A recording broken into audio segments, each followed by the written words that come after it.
আমরা এতক্ষণ নজর রাখছিলাম ইস্কনে, সেখানে শুভেন্দু অধিকারী তিনি হোম যজ্ঞের পরে গো সেবায় কিন্তু এই মুহূর্তে রয়েছেন। আমরা চোখ রাখবো অন্যান্য খবরের দিকেও।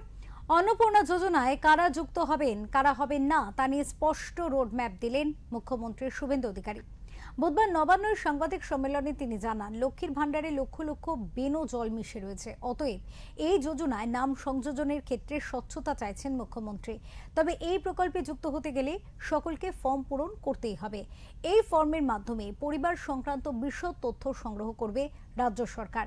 বুধবার থেকে অনলাইনে ফর্ম শুরু হয়ে গেছে দেওয়া।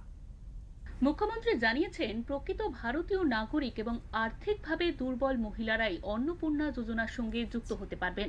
সরকারি আধিকারিকরা বাড়ি বাড়ি গিয়ে মহিলাদের ফর্ম পূরণে সহযোগিতা করবেন। এই ফর্মের মাধ্যমে পরিবার সংক্রান্ত বিশদ তথ্য সংগ্রহ করবে রাজ্য সরকার।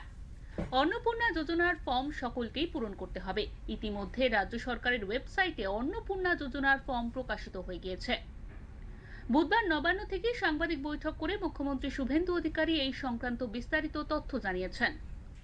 এবং ট্রাইব্যুনালে বা সিএ তে অ্যাপ্লিকেশন করেননি এমন অন্তত 30 লক্ষের কাছাকাছি, অ্যাপ্রক্স বলছি, সংখ্যাটা আরো ক্লিয়ার হয়ে যাবে ফর্মগুলো ফেরত এলে, তারাও লক্ষ্মীর ভাণ্ডারের টাকা পাচ্ছেন। মূলত অভারতীয়দের, যেহেতু এটা প্রাপ্তবয়স্কদেরই স্কিম, যারা ভারতীয় নয় বা ভারতীয় ভোটার তালিকায় যাদের নাম নেই, আবার বলি সিএএ অ্যাপ্লিকেন্ট অথবা অ্যাডজুডিকেটের পরে যারা ট্রাইব্যুনালে আবেদন করে রেখেছেন তারা কিন্তু ব্যতিক্রম। সেক্ষেত্রে এই বিপুল সংখ্যক লোককেও লক্ষ্মীর ভাণ্ডারের টাকা দেওয়া হচ্ছে। তাই অর্থনৈতিক স্বচ্ছতা, পশ্চিমবঙ্গে বসবাসকারী আমাদের মা বোন দিদি যারা উপযুক্ত এবং যারা এই অর্থ পেয়ে আর্থিক নিরাপত্তা পান, কেবলমাত্র তাদের জন্যই এই স্কিম বা অর্থ দেওয়া উচিত বলে আমাদের বর্তমান মন্ত্রিসভা মনে করে। সেই সঙ্গে জানিয়েছেন, লক্ষ্মীর ভাণ্ডার প্রকল্পে লক্ষ লক্ষ বেনো জল মিশে রয়েছে, তা বাদ দিয়ে অন্নপূর্ণা ভাণ্ডারের বিশুদ্ধ তালিকা তৈরি করা সরকারের লক্ষ্য। এই প্রক্রিয়া চলবে আগামী 3 মাস। যতদিন না অন্নপূর্ণা যোজনা শুরু হচ্ছে ততদিন লক্ষ্মীর ভাণ্ডার চলবে।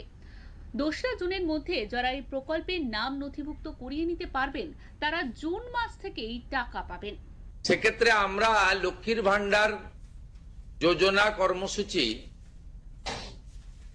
ততদিন অর্থাৎ চালু রাখছি যতক্ষণ না অন্নপূর্ণা যোজনার ফর্ম ফিল আপ এবং এনরোলমেন্ট কমপ্লিট হচ্ছে।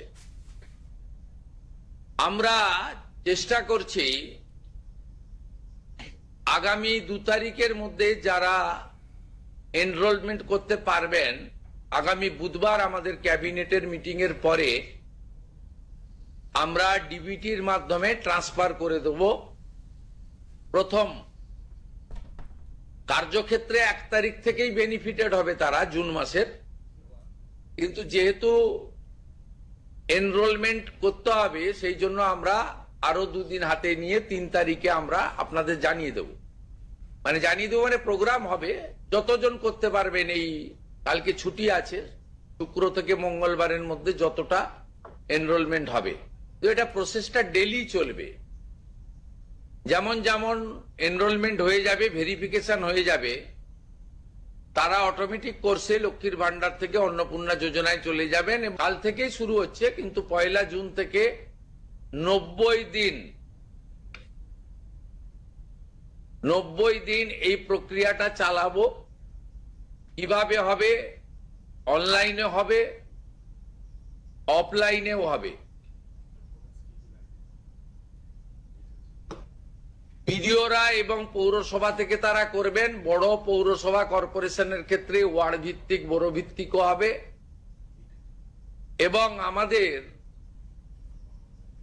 পঞ্চায়েতের সঙ্গে যুক্ত আধিকারিকরা, সুপারভাইজার বা অন্যরা, বাড়ি বাড়ি গিয়েও একটা 30 দিনের ড্রাইভ দেবেন।